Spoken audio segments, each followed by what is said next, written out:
Dear Lord, thank you for this great day. Thank you for that rain this morning and the steadiness of it that we need so bad. Keep everyone safe out there, and may they have that chance to come and hear your word and what you have to say to them. In your name, amen. Amen. Amen, amen, amen. Now, I just noticed in the notes, the first note, it says the Ark of the Covenant was the holiday artifact for Israel. It should be holiest. It should be holiest. See, word is not a very religious program. And it keeps changing words for me. Whenever I type in sinner, it changes it to dinner. Every time. Every time. And there's some other words that it just cannot handle. Makes interesting reading. Right, yeah. So I always have to, when I type up my sermon, I have to, well, I read it a couple times anyway. I always have to make sure that it doesn't change sinner to dinner, because in Microsoft's eyes, there's no sinners, right? That winner, There's sinner, no, dinner. there's You're Chicken auto mistake. sinner. Right, yeah, my auto mistaker. So in the first footnote, change holiday artifact to holiest artifact. Huh. Incredible, just incredible. All right, we're in the last 4 chapters of Exodus. And in chapters 37 through 38, verse 20, all the commands that God gave Moses through chapters 25 through 27 are carried out. And if we were to take chapter 27 through 28 and compare that to 25 through 27, we'd see that everything that God commanded was carried out exactly the way He laid out. And it had to be. Because God gave the commands to Moses for the tabernacle, the ark, everything to be specific to His commands. Because that's what set the Israelites away, aside from all the other people whose lands they're moving into. I noticed though, it's repeated in Exodus 3 times. The building of this ark and the whole tabernacle. And I know. usually when things are repeated 3 times, God does that so we remember. Right. It's for our purpose, not His. Because this morning at Cubic, more of those things, I was like, ugh, really? Everything is specific. Yeah. God wants it, everything. Is that a cubit? Cubic's right there. Would it be the same on his arm? Approximately 18 inches. Approximately 18 Yeah. inches. We've got a, So, Yeah, and Yep, that makes sense. a cubit is a measurement of your body. It's not a hardened measurement. So if Noah was 6'9" and his cubit was 2 feet, the ark would be a heck of a lot bigger than what people think. Oh, that's an interesting thought. yeah, it is. And when you look at any Bible commentaries or a study Bible, to Red's point, when it talks about cubits, it says about 3 3/4 foot long, about this long, about this high, because They're all body measurements. All of them. It's like a span.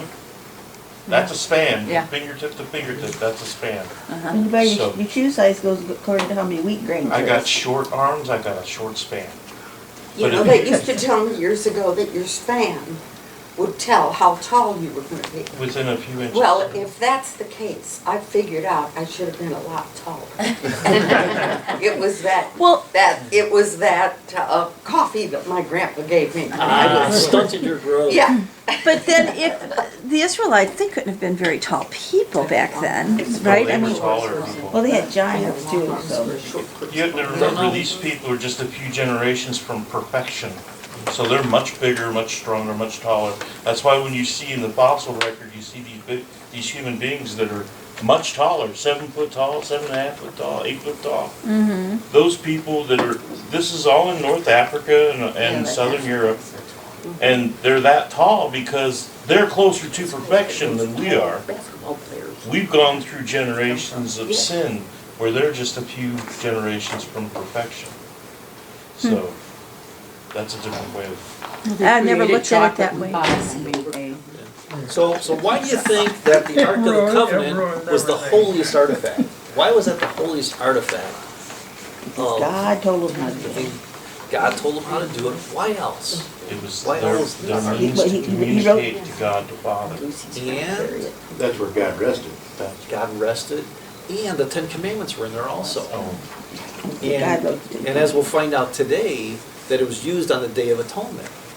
Because the sacrificed blood, some of the blood was sprinkled on top of the table of atonement, which was on the top, where God sat, between the two cherubim. So that's why it's the holiest artifact that they had. Like Christy said, there really isn't a lot in here, other than the fact that it tells us that the instructions had to be carried out exactly. So a lot of it is the specific measurements, the height, how the cherubim had their wings spread upward in worship of God, and how they overshadowed the cover that was over it. And also, what we see in here is that everything had to be movable. So the curtains were connected with clamps. They weren't sewn together in the big pieces. Everything that had to be carried, like the ark that we see on the TV there, the poles were always inserted. You never took the poles out. Because as we'll see later on in this chapter, when God says move, they had to move. And I was thinking how heavy all that is, the bronze, the The gold, gold. Well, carrying that. I well, it mean, tells you how many pounds of gold was used, and Yes. But how much that- silver and how much bronze. just, Ton. and the Arcata wood, whatever it is, Arcata. Arcadia wood. Acacia wood. Yeah, it just, that's a lot of work to move everything, so. Is acacia wood, is that real? Well, look how many people they had. Is that Well, real? what we found out Strong. was that it was really dense wood, and because of the sap that ran through the wood, it was like insect repellent. So God selected the perfect wood for the And- posts and the carrying poles and the tent posts and everything. And it just so happened that acacia was the most prevalent Pick it up, wood well, let's knock it down in again. the area that the Israelites were in. I wondered also if there was a specific meaning, because my son belonged to Acacia fraternity when he was at University of Illinois. I just wondered if it meant a certain thing. Could be. Plus, it was the only tree that kind of grew in that area. Yeah. Was Longevity, if nothing else. Could be. Solid. Sturdiness. Could be acacia made up the three letters of the Greek alphabet. Mhm. Maybe that's how they remembered it. Hard to know. So we see that the specifics of what God went through. For example, in verse 24, we talk about the gold. They made it 7 lamps as well as its wick trimmers and trays of pure gold. They made the lampstand and all its accessories from 1 talent of pure gold. 75 pounds. 75 pounds of pure gold Yeah. made up the 7 lamps, the lampstand, and the trimmers. and what is 1 talent? That's at 75 pounds. Oh, that's, okay. So is this the gold they brought from the Egyptians? Yep, Yeah. exactly. Oh, they'd be toting a lot of stuff. They got a lot of stuff. They got a lot Wow. of stuff. Is that the same There was measure 2 of million talents people. that you talk about later? So, but you to know. see what they do with it? Yeah. Right, so Okay. And with the Wow, 4 That the 2 was- poles that was on different things, that means 4 people can of carry a it. regular worker. So it wouldn't be that heavy. So that little thing there weighed 75 pounds. Oh, I bet it weighed more than that. Actually, that sounds optimistic. How many Considering lampstands were there? 75 Yeah. I tried to find out how many They must have been lampstands. good at It says lampstands. I thought there were 6 lampstands. Jerry, does it say how tall that is, the lampstand? Let's see. And how many? Were there? I 1, thought 2, 6. 3, 4, No, 5, no. 6, 7. Lampstands. How many of those Well, were there? It doesn't say there. You might confuse those lampstands with the lampstands in Revelation. It's plural I in here, and I didn't think wondered how about many that. there was. Okay. You're years ahead of me, honey. Revelations? No, we Don't did have that any in 3 notes years, for us 4 on that yet. maybe. Okay. How many- Well, but they Well, here could it says they made the lampstand and all of its accessories. Yeah, because when it says And 7 then- lamps, they're talking about the Oh, seven the witch. holders, right, okay. Okay. Well, up on 20 and 23, it says they made it 7 lamps, as well as its wicks, trimmers, and trays. So there's say 7 lamps. Well, but look at, But the lampstand is different. right, because Yeah. it says they made its. So you've got the Yeah. one lampstand and its 7 lamps. And the 7 lamps are the holders of the oil that had the wicks in them. Okay, so sometimes we confuse 7 lamps, those individual cups, with 7 lampstands. Okay. Okay. I did too. Okay. I was thinking, where's all those lamps going? It said, had the plural, and I thought, how many was there? Yeah. There- Well, but I understand Are you now. talking about in verse 23 the plurals? I don't remember which verse it Okay, was. okay. But that's what they're talking about. I think it's when they're setting up the tabernacle. Yep. These talk Okay. about And then lampstands. the altar of incense. Pretty much we're talking about the specifics about the height and the gold molding around it and what the altar of incense looked like. The basin for washing, they had to be cleansed before they went into the tabernacle. They always had to be clean. And later on, when they build the temples, the bathing area was down at the bottom of the hill of the temple, and they would wash there, and they would walk up to the temple. So they always had to be purified. That's something else. It says the bronze basins and its bronze stands from the mirrors of the women. From the mirrors? Mm-hmm. Yeah, mirrors used to be made out of bronze. Yeah, I was gonna say, they're not the same No, that they we had. didn't- Okay. They didn't have glass with And say, silverized backing behind Okay. it. So just think about how highly polished that was, and you probably still didn't get a good reflection, I would think. It'd be better than looking in the pool. I guess. It's the tell who's there. So you guys probably couldn't put your makeup on looking at one of those bronze mirrors. I don't think they wore Look makeup. what Yeah, they Cleopatra did. did though. I thought the Egyptian women did, but not the Yeah. Hebrew women or the They Israelites. they But may maybe- not The have, impression they did. Huh? they may not have, I, because they probably wouldn't want to be like the Egyptians anyway, the Egyptian women. So, well, they didn't go out in the sun. They didn't wear they wore makeup. They Right. were. If you've been in the wilderness all that time, I don't know that you want to look in the mirror. It's like camping, I don't like my mirror. and I don't camp. I glamp. Yeah, I'm not a camper. we used to camp a lot. Oh, we don't anymore. That ground got hard. People get soft, ground gets harder as you get older. I notice my mirror gets less and less accurate. I know what I Yeah, those mirrors, they lie. did. And the lies only get bigger as you age. It's sad when you go into the bathroom first thing in the morning and scare yourself. Looking in the Mirror, mirror on the wall. No. Who's the fairest of you all? Yeah. My mother's always looking back at me, but she didn't have these wrinkles. There's an old ditty that Daughter, says, it says, "Mirror, mirror on the wall, just I like am my me. It was a mother mirror. after all."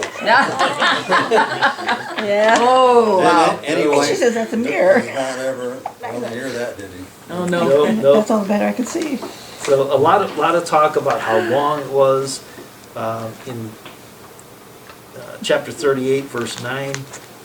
We're talking about the south side was 100 cubits long, so 150 feet long, and curtains of finely twisted linen. So think about all that linen that went in there. Yeah, we got into the yarn, the scarlets, the reds, I was there where they the. got all I the was flax after a to while. make It's like, yeah, move on. Where'd they get all the flax to make the linen? From the Egyptians. The Egyptians, remember when What was that? When they was asking for things to the leave. Israelites left, the Egyptians were so happy to get rid of them, they gave them whatever they asked for. And God in His wisdom asked for things that were going to be used in the building of the tabernacle and all the furniture that was going to be in the tabernacle. Well, they were out in the desert, and I thought, that's an awful lot of flax to Oh, yeah, make that. yeah, and make because they had linen. nothing. And they had nothing, I thought, where, is that, They got it all from the Egyptians. So just like us, we have nothing without God. He created us with all our talents and all our gifts. And as we read these chapters of Exodus, we see that the Israelites had nothing either. They were slaves. So all they had was the food that was given to them to keep them working until they left. And the Egyptians were so glad to get rid of them, they gave them whatever they asked for. And God said, ask for silver, gold, bronze, these three colors of flax and linen. So they did. That's what they asked for. And that's exactly what God needed for this. It's a digression, but boy, you wonder how long fine linen lasts. Things Yeah. like that. it lasts a long time. Yeah. Well, again, It's in the tightly, desert, tightly it's a dry woven, climate. linen I've got is, some Yeah. little dish Mold towels or- that I've had for 60 years. it's, linen is tightly woven, it's a very sturdy. I don't know. It's some tough stuff.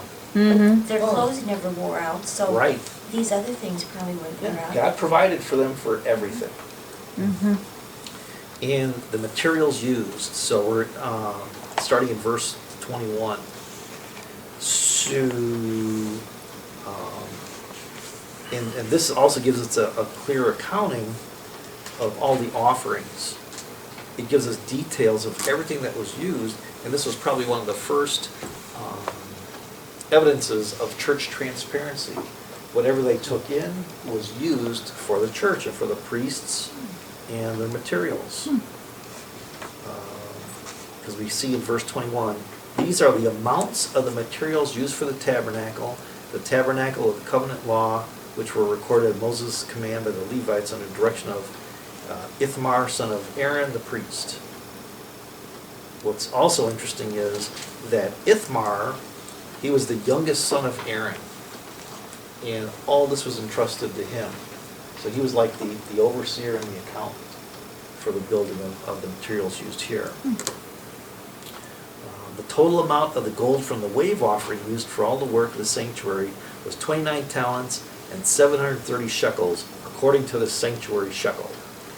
So the wave offering, that's referring to the free will offering that was received in Exodus 36. Right. Where God said, let everybody who is willing make an offering of their gold and their skills and everything that I've given them. And we're going to hear more detail about that in today's sermon, about how God made a point to say anyone who is willing. Now all the people, all the Israelites heard the message, but only those who were willing made the offering. So, And 29 talents of gold is like, it's like almost a ton. A lot. yeah, It's a really lot. close to a ton of gold. right. And think about this, Egypt went from being the most powerful country in the known world to being incredibly weak in literally like a week. They would, because if you look at archaeologically, Ramses II was the greatest of the pharaohs in all of the history of Egypt, even including the Ptolemies, and it went from him to the pharaoh after him. You can't even remember his name because he's so insignificant. Egypt's not even really a country anymore. And literally and archaeologists want to say, well, they must have had some kind of a flu epidemic or some kind of terrible thing that happened. Well, yeah, it's written down in the Bible. The plagues. You don't want to believe that. Right. The firstborn of every family was killed. Mm-hmm. Yeah. Some kind of a plague. Well, Gosh, I it's would called the think wrath of God. Right. Me too. Some kind of plague happened. Yep, too. Yeah. And Red's right. When you look at the commentaries, the weight of the gold was a little over a ton. Yeah. A ton of gold. That'll drive a country bankrupt. Yes. Do you think that by the time they got to the promised land, all their gold and everything would be used up? Used or- up? Yeah, maybe yes, maybe no. What were they gonna spend it on? Yeah, if they needed it to trade with other countries, I'm sure God would have left some with them. Okay. Because we see God providing for everything, even the Egyptians. Even though they gave up their gold and their silver and their bronze and a lot of expensive cloths, they still had their granaries. God wouldn't let them starve. They still had their granaries so they could survive. Not to the way that they were used to. They actually had a cook. Yeah. Not their servants. They probably had to learn how to cook. That's Yeah. what I was thinking. Yeah. How to bake bread, yeah. Maybe. Maybe they starved to death because they didn't know how to cook. Yeah, maybe that's why they went down No, so you don't fast. starve to death, you find an alternative. Of course, not in the desert, The but. smart people would figure out how to make the bread. The other ones, survival of the fittest. Might right? steal their bread. Yeah.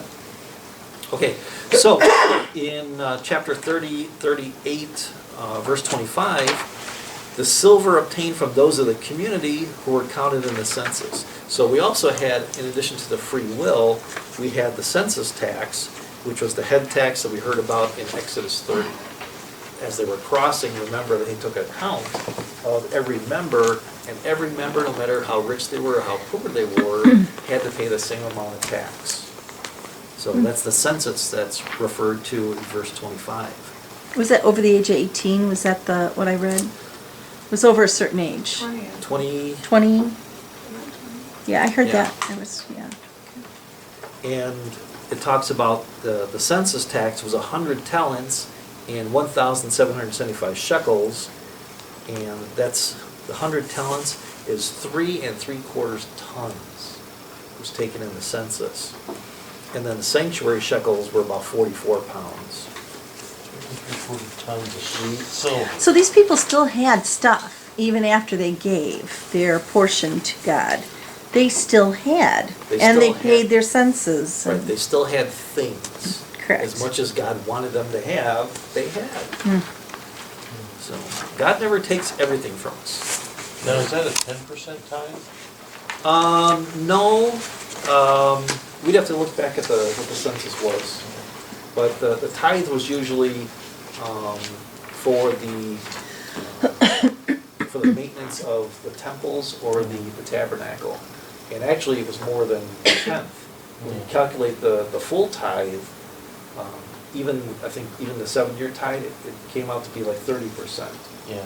So, Wouldn't that be lovely? well, when you think about the Levites had nothing. Mm-hmm. They had no land to support themselves. They had no cattle, no property. So they had to be supported because they were doing God's work. So, I thought it meant 10. yeah, tithe does mean 10. But when we talk about, sometimes when we complain about how much we have to give to the church, when you look at the Old Testament, they gave 30%. So they gave a lot more than we That'd do. be like what we call an offering. Right, Yeah, right. yeah. And, of course, when we hear about the building of everything, they not only gave money, they gave their talents. As we'll hear in today's scripture, how all the women that were willing did the sewing and everything else. So was their church kind of like their government? Because Judith just said they didn't have to pay to go Yeah, back. that's right. Right, yeah, Yeah, so, yeah. yeah.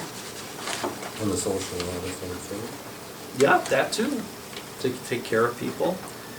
Let's see. Oh yeah, here you go. In verse 26, it talks about from everyone who had crossed over to those counted 20 years old or more. There it was, yeah. Okay, so that's the 20 years old.